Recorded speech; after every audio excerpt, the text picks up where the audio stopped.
é vida que brota da vida, é fruto que cresce do amor, é vida que vence a morte, é vida que vem do Senhor, é vida que brota da vida, é fruto que cresce do amor, é vida que vence a morte, é vida que vem do Senhor.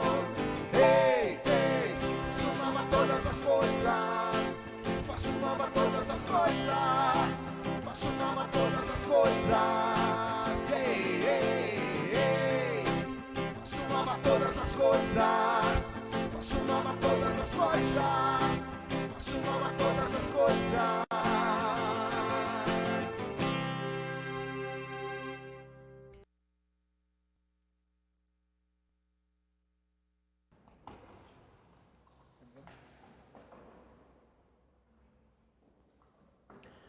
Ave Maria, cheia de graça, o Senhor é convosco. Bendita sois vós entre as mulheres e bendito é o fruto do vosso ventre, Jesus. Santa Maria, Mãe de Deus, rogai por nós, pecadores. Vamos rezar mais uma vez, você de casa, depois dessa Santa Missa. Ave Maria, cheia de graça, o Senhor é convosco. Bendita sois vós entre as mulheres e bendito é o fruto do vosso ventre, Jesus. Santa Maria, Mãe de Deus, rogai por nós, pecadores, agora e na hora de nossa morte. Amém. Glória ao Pai, ao Filho e ao Espírito Santo. Como era no princípio, agora e sempre. Amém. Amém. Queridos, nós teremos agora um momento breve. Nós estamos tendo, durante esse período da quarentena, a oportunidade de fazermos outros momentos além da celebração eucarística. Nós já tivemos as celebrações paralelas da Semana Santa, já tivemos algumas lives formativas também, reflexões bíblicas do Santo Evangelho, já tivemos momento também para as crianças.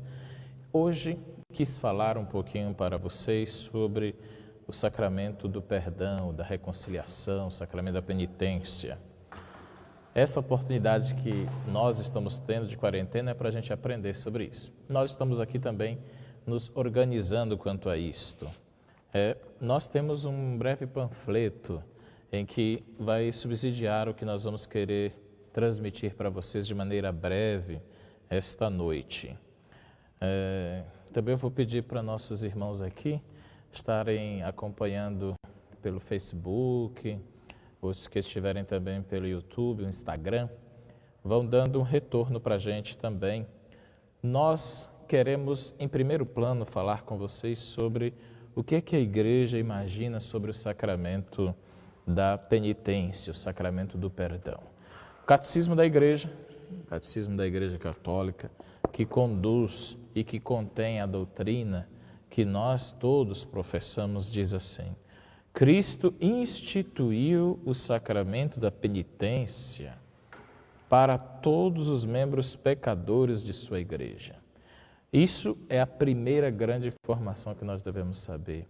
É Cristo que instituiu esse sacramento. Soprou sobre os apóstolos e disse: a quem vós perdoardes os pecados, eles serão perdoados. A quem vós os retiverdes, eles serão retidos. Antes de tudo, para aqueles que depois do batismo, continua o Catecismo da Igreja, cometeram um pecado grave e com isso perderam a graça batismal e feriram a comunhão eclesial. Isso está lá no número 1446 do Catecismo da Igreja Católica. Ou seja, o pecado é o único muro que nos separa de Deus nosso Pai. Por isso que, além do sacramento do batismo, Cristo, em sua misericórdia, institui o sacramento da penitência para que sempre de novo e de maneira renovada recuperemos o estado de graça. O sacramento da confissão é um dos sacramentos de cura. Lembra daquela passagem bíblica em que Jesus cura o paralítico? Primeiro na alma, né? E algumas pessoas começaram a questioná-lo. Ele disse: é mais fácil dizer ao paralítico: teus pecados estão perdoados, ou levanta-te e anda. Então, é uma cura que nós recebemos divina, mediante o sacramento da penitência. O objetivo é recuperar a graça de Deus.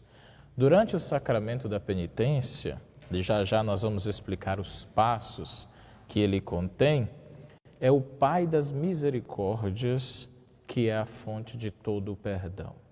O perdão que nós recebemos não é mérito nosso, por mais que nos esforcemos, é bom que a gente tenha consciência de que é o Pai das misericórdias que nos fornece. Por isso que na fórmula de absolvição, que eu vou falar daqui a pouquinho, o padre diz, Deus Pai de misericórdia. É assim que começa a absolvição que nós recebemos. Deus Pai de misericórdia. Ou seja, é graças a esse Pai que é misericordioso que nós recebemos o perdão de Deus. Agora, queridos, um dos grandes empecilhos que hoje, muita gente que está ouvindo, assistindo esta live, diz, padre, eu tenho vergonha de me confessar. Esse é um dos grandes empecilhos que afastam as pessoas do sacramento da reconciliação. Um dos, né? A igreja no Concílio de Trento, que já tem séculos, ela tem uma frase que nos ajuda muito a refletirmos sobre isso. Se o doente tem vergonha de mostrar a sua ferida ao médico, olha o que a igreja, a comparação que a igreja utiliza, né? Se o doente tem vergonha de mostrar a sua ferida ao médico, a medicina não pode curar aquilo que ignora. A vergonha, nesse aspecto, ela mais atrapalha do que ajuda a graça de Deus para a pessoa humana. A vergonha do pecado, ela é saudável. A vergonha de não cometer mais, mas a vergonha que me afasta do sacramento, esta não vem de Deus. Esta não vem de Deus e está mais próxima do orgulho, da vaidade, do que propriamente do que nós precisamos ter. Vergonha do pecado, mas não do sacramento. Olha o que a igreja diz. Se o doente tem vergonha de mostrar a ferida ao médico, a medicina não pode curar aquilo. Nós vamos superar tudo isso e confiar mais ainda na graça de Deus. É os cristãos que se esforçam.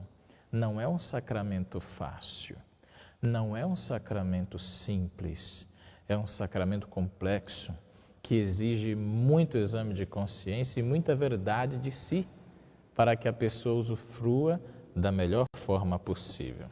Mas, queridos, antes de entrarmos propriamente naquele panfleto, que ele vai ser um bem necessário para você fazer um bom exame de consciência, já se preparando para a confissão. A bem da verdade que eu tinha preparado esse material para o período quaresmal, não contávamos com tudo o que aconteceu, das igrejas fechadas, era mais propício ainda para nós vivermos a nossa Semana Santa. Mas o sacramento da reconciliação, ele é sempre atual em qualquer tempo litúrgico da vida da igreja.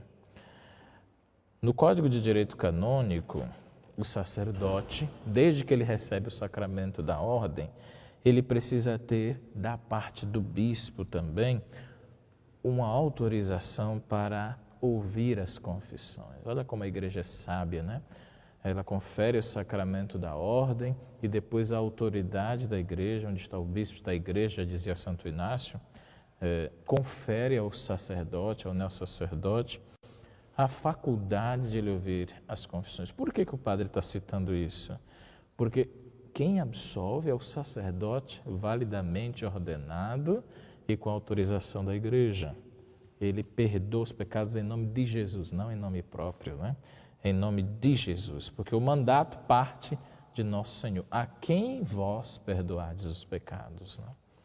É necessário uma confissão integral, a chamada confissão válida. E para isso, 4 pontos é necessário. Conte aí nos seus dedinhos, porque são simples, mas ao mesmo tempo importantíssimos, sem os quais a nossa confissão ela pode ser até inválida também. Primeira coisa, é importante um bom exame de consciência. Antes dos 4 pontos, é importante um bom exame de consciência. Quanto melhor e mais sincero for o seu exame de consciência, melhor será a sua confissão, o sacramento da confissão.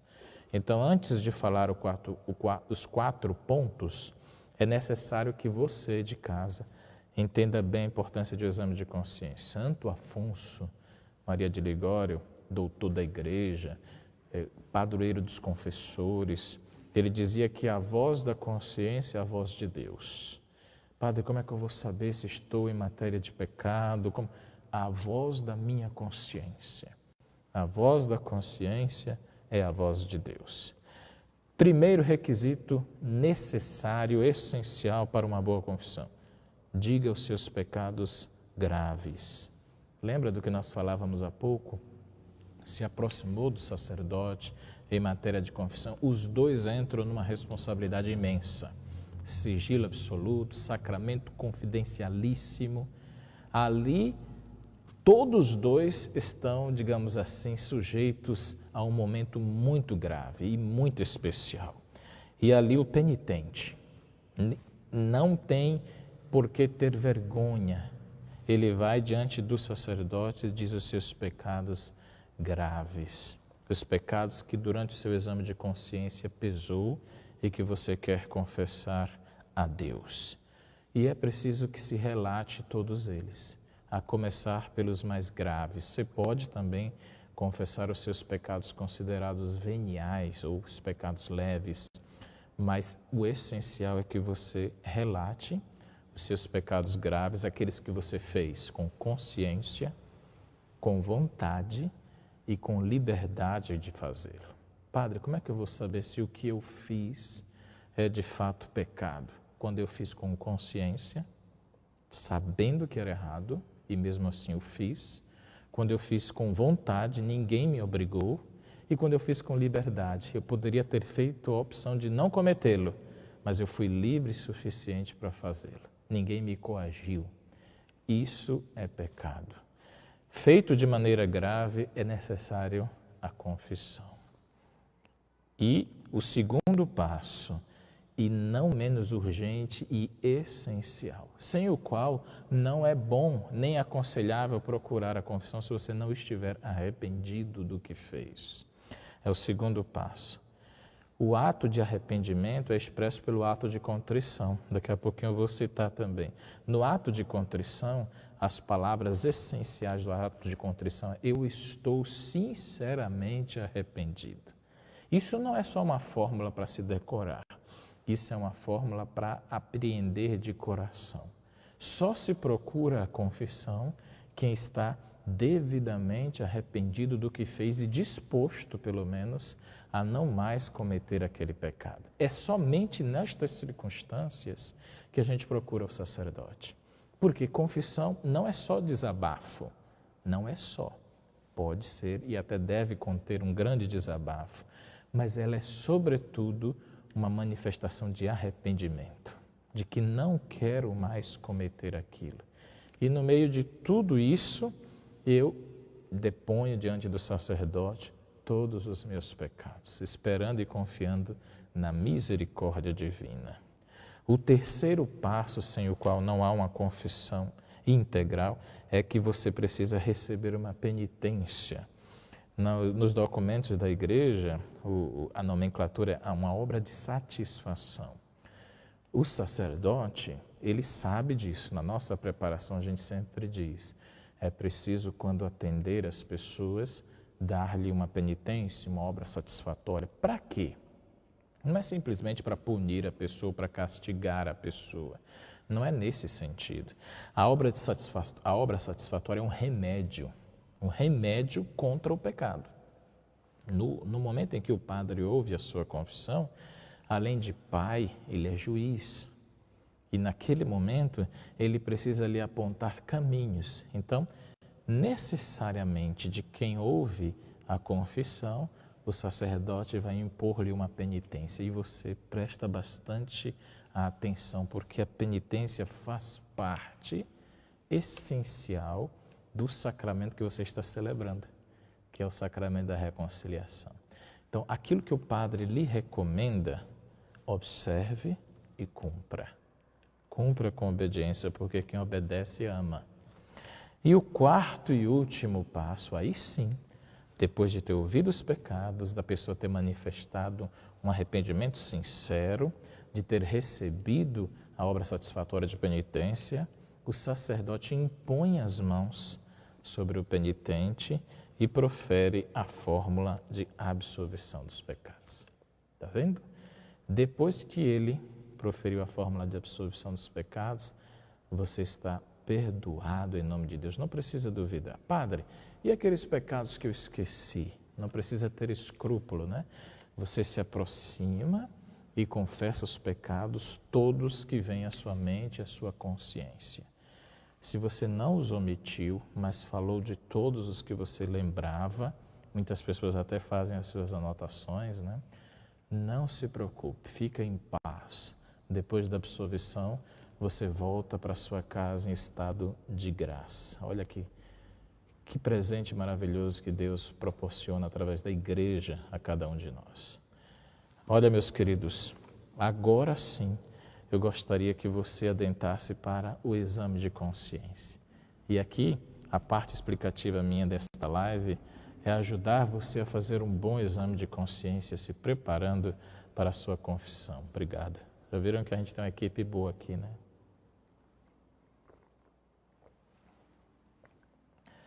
Vocês vão acompanhar que para o exame de consciência, nós vamos utilizar os mandamentos da lei de Deus. Se ferir os mandamentos da lei de Deus, sacramento da reconciliação. Qual é o primeiro mandamento da lei de Deus? Os mandamentos são como espelho da alma.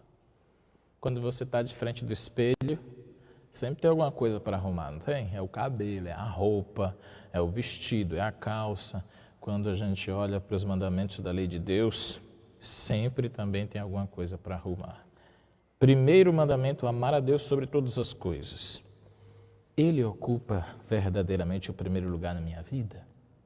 Exame de consciência. Deus está sempre em primeiro plano? Quando acordo de manhã, o meu primeiro plano é: Senhor, hoje eu preciso te amar mais do que a todos. Lembra daquela música que a gente... Amar-te mais que aos mais queridos. Não tem essa música que a gente canta aqui na paróquia, né? Amar-te mais até do que os mais queridos. Quem são os meus mais queridos? As pessoas que eu amo, que eu gosto, tudo. Mas eu quero amar-te sobre todas as coisas. E pessoas também. É uma decisão da vontade. O primeiro mandamento da lei de Deus é o mais importante de todos. O mais importante. O segundo mandamento, não tomar o seu santo nome em vão. Creio e confio em Deus e o amo acima de todos. Qual é o lugar da oração, do diálogo no meu dia a dia? Isso é demonstração de amor.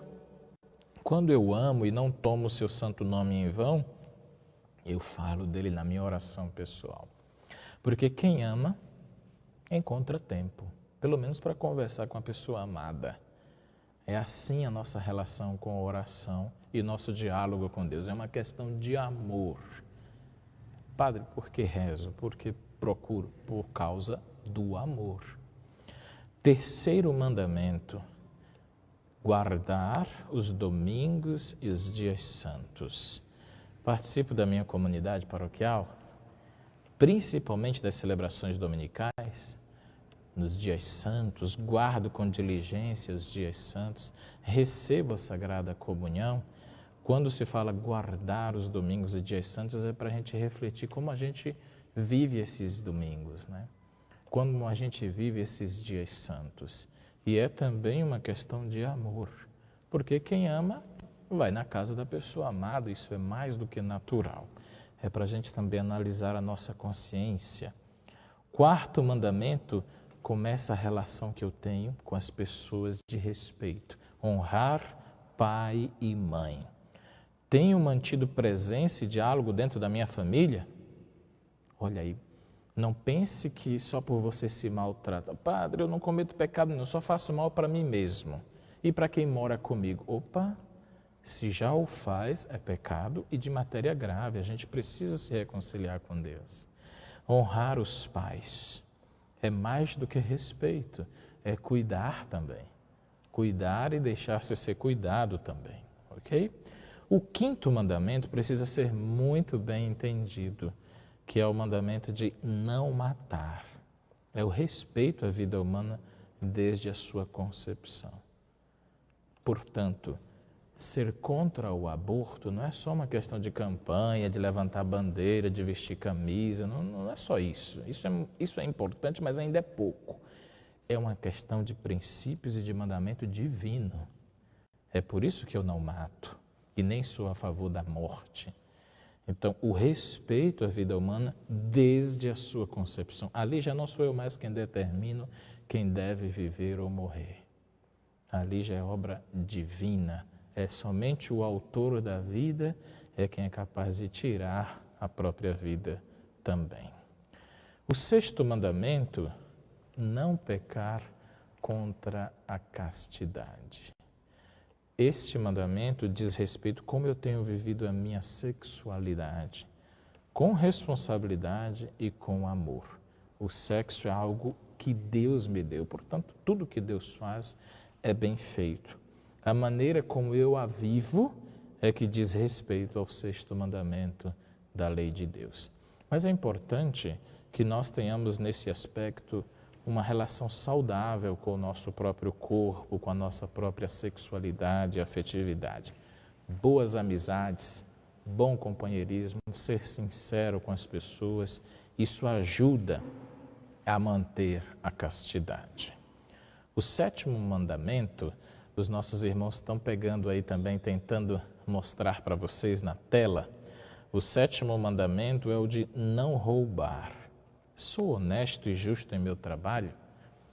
Lembra do que Jesus falou? Aquele que não for fiel nas pequenas coisas, também não será nas grandes coisas. Daqui a pouquinho nós vamos abrir para algumas perguntas. O mais importante é você estar acompanhando. Estou passando de maneira breve, vagarosa, como bom baiano, para você ir acompanhando paulatinamente também. O mandamento de não roubar, não pense só nos pecados dos outros. O pecado de roubar não é só jargão atribuído a políticos. É pecado que está beirando a todos nós. Por isso mesmo, desde as pequenas às grandes coisas, eu preciso estar sempre analisando a minha consciência e não apropriar-me do que não é meu. O oitavo mandamento diz, se lembra? Não levantar falso testemunho. Repete comigo. Não levantar falso testemunho. A pergunta que ajuda o exame de consciência é: falo e espalho facilmente os erros e as fraquezas dos outros? Já difamei gravemente alguém, causando-lhe prejuízo social? Hoje, com o advento da internet e das redes sociais, ferir gravemente uma pessoa, causando-lhe prejuízo social, se tornou algo muito comum, feito inclusive por nós católicos, feito inclusive por nós cristãos, causando prejuízo às pessoas, escondendo-se na verdade. A verdade nunca pode ser uma arma para ferir o outro. Lembra do que Jesus orientou a São Pedro? Guarda a tua espada na bainha. Quer dizer, guarda, não use a verdade, a razão, para machucar e ferir as pessoas. Então, não levantar falso testemunho é primeiro dizer, sou pecador, tenho os meus erros, o outro também. Não espalharei os erros dele, nem as dificuldades dele. Deixar que Deus o julgue. O nono mandamento diz, não desejar a mulher ou o marido do próximo. É uma faculdade de um mandamento que diz, tenho traído o meu matrimônio com adultérios e outras infidelidades? Tenho sido sincero no diálogo familiar e na partilha dos bens? A relação entre o esposo e a esposa, quanto mais eles souberem cultivar isso entre si e é bem querido por Deus, menos sobrará tempo para as investidas do inimigo. E o 10º e último mandamento significa não cobiçar as coisas alheias. O pecado da cobiça é o que gera a ganância, né, gente? Então, sou grato a Deus por tudo que Ele me dá?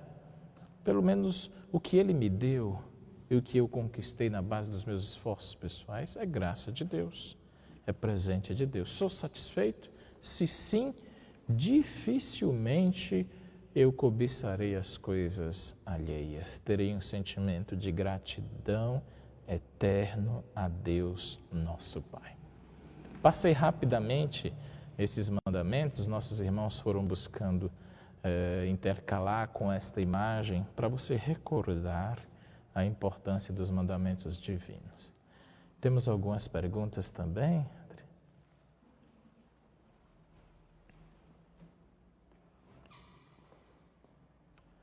Algumas pessoas do Instagram, se estou em pecado, mas eu pretendo me confessar logo, posso comungar? É a orientação da igreja. Se você estar em pecado, você pode, deve procurar o sacerdote. Vai atrás, né, na igreja, mesmo nessas situações em que nós temos pecado de matéria grave, se a sua consciência lhe acusou, se você fez com consciência, liberdade e vontade, procure um sacerdote para você receber a comunhão em estado de graça, né? Se você estar em pecados veniais, aí vale a pena você fazer o seu exame de consciência, participar diligente da Santa Missa, comunga e na primeira oportunidade que tiveres, aí você procura um sacerdote para você fazer a sua confissão. Alguém perguntou também, mesmo sabendo que os pecados esquecidos foram perdoados, posso citá-los na próxima confissão? Veja só, se você confessou e você fez um bom exame de consciência, todos os pecados que você fez e que você confessou ali, lembrou de todos eles, foram perdoados. E os esquecidos também, porque você não omitiu, você esqueceu. Isso tem uma diferença muito grande, né? Então, naquele momento, seus pecados sumiram. Tem até um dos santos da igreja que me falha a memória, que ele estava preocupado, né? Saber se o seu pecado tinha sido perdoado ou não. E ele teve uma visão de Jesus, de Nosso Senhor. E imediatamente, quando ele viu Jesus, ele foi confessar-se, pedir perdão, e Nosso Senhor teria dito, mas eu não lembro mais desse pecado. Quer dizer, a confissão apaga os pecados. Eu preciso crer nisso. Aqui já é uma matéria de fé. Então, os pecados já confessados, eles não precisam ser reconfessados, né? Uma vez confessado, com um sinal de arrependimento claro, a misericórdia de Deus, ela nos alcança definitivamente. Ok? Tem mais? Sim.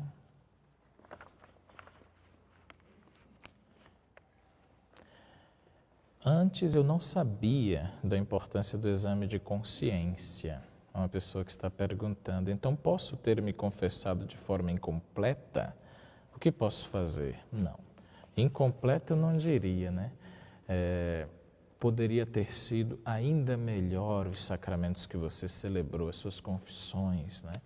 Eu repito aquela frase atribuída a Santo Afonso, né? A voz de Deus é a voz da consciência.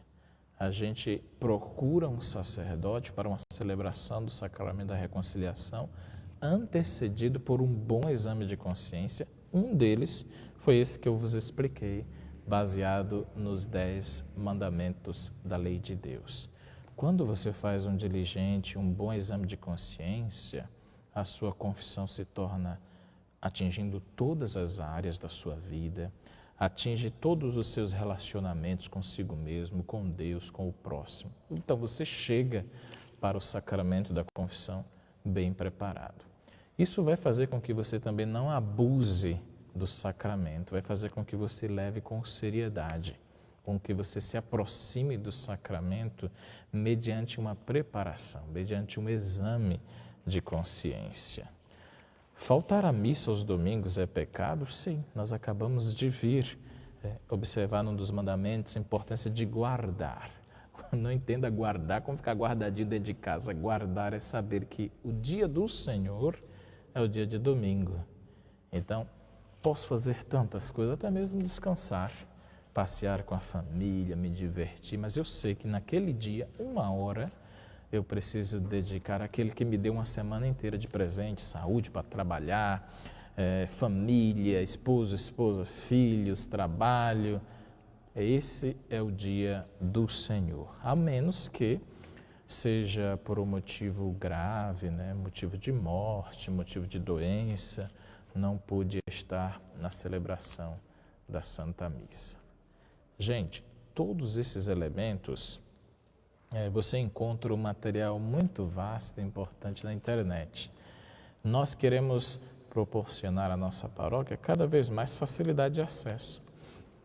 É isso mesmo, a facilidade de acesso à catequese, de informações, é para que você, quando vier à nossa paróquia, saiba dizer: Padre, participei daquela formação sobre o sacramento da confissão, sobre o sacramento da reconciliação e me ajudou a fazer melhor o meu exame de consciência, me preparando para o sacramento da reconciliação. Eu mudo exatamente, propositadamente, os nomes: sacramento do perdão, sacramento da confissão, da reconciliação, porque os três significam a mesma coisa e o mesmo objetivo, né? Reconciliar a pessoa com Deus, é receber o perdão de Deus e é também viver a sua penitência.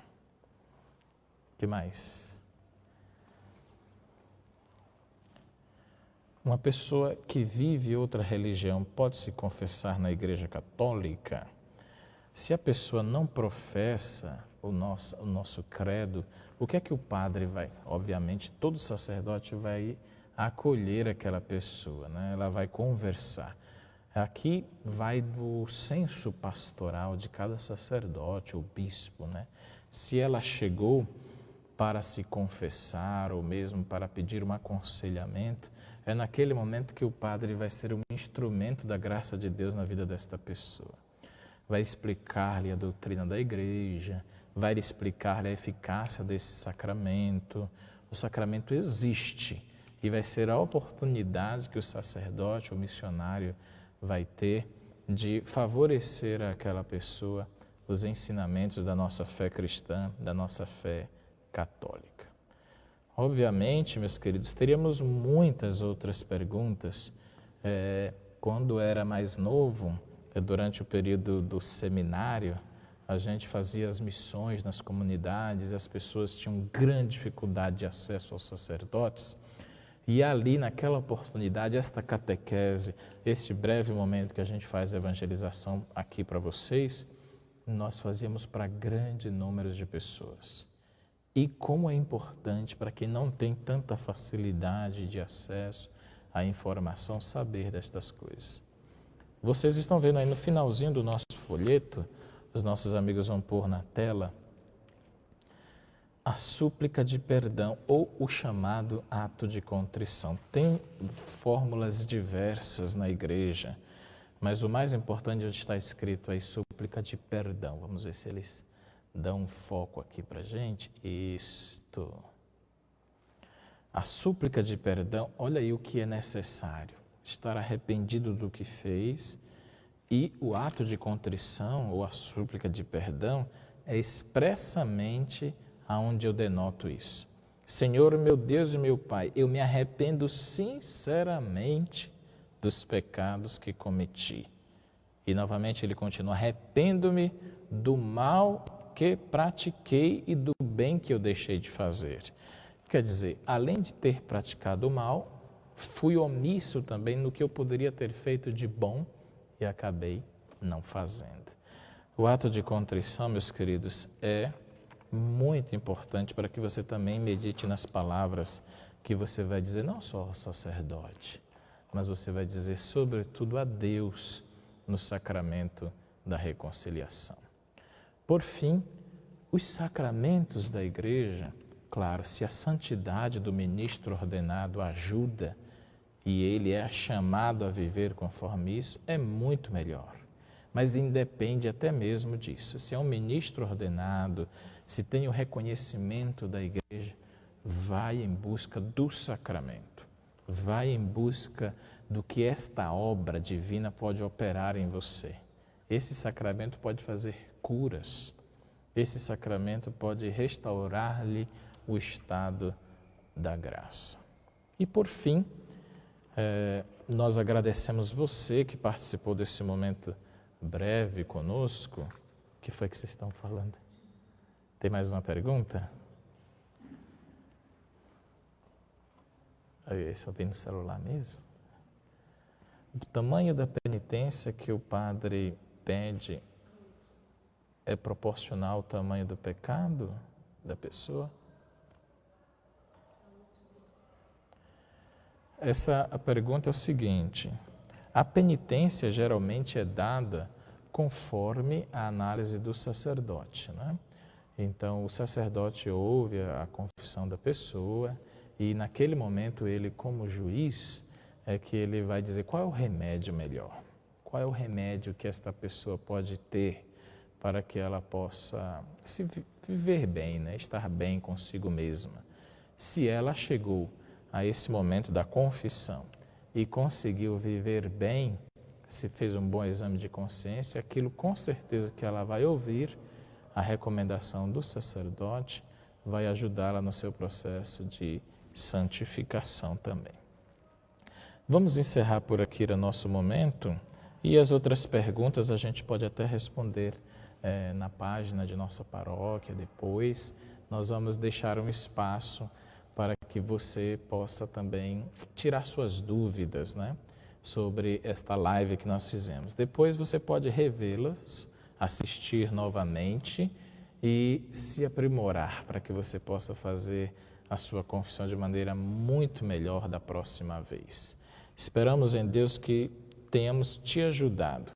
Haja visto que nesse tempo de quarentena, os sacramentos pela internet inexistem, né? Não existem sacramentos pela internet, mas as formações podem e devem acontecer como essas que nós lhe proporcionamos. Lembrando que amanhã nós temos a celebração da Santa Missa às 20 horas. No domingo nós temos a live para as crianças às 10 horas da manhã, no mesmo horário em que nós faríamos a celebração da missa para as crianças. E à noite, nos domingos, nós sempre celebramos a Santa Missa no horário das 19 horas. Durante a semana às 20 horas e aos domingos nós celebramos às 19 horas. O Senhor esteja convosco, Ele está no meio de nós. A bênção de Deus todo misericordioso, Ele que é Pai, Filho e Espírito Santo. Amém. Boa noite, fiquemos todos em paz na graça de Deus. Amém. Assim seja.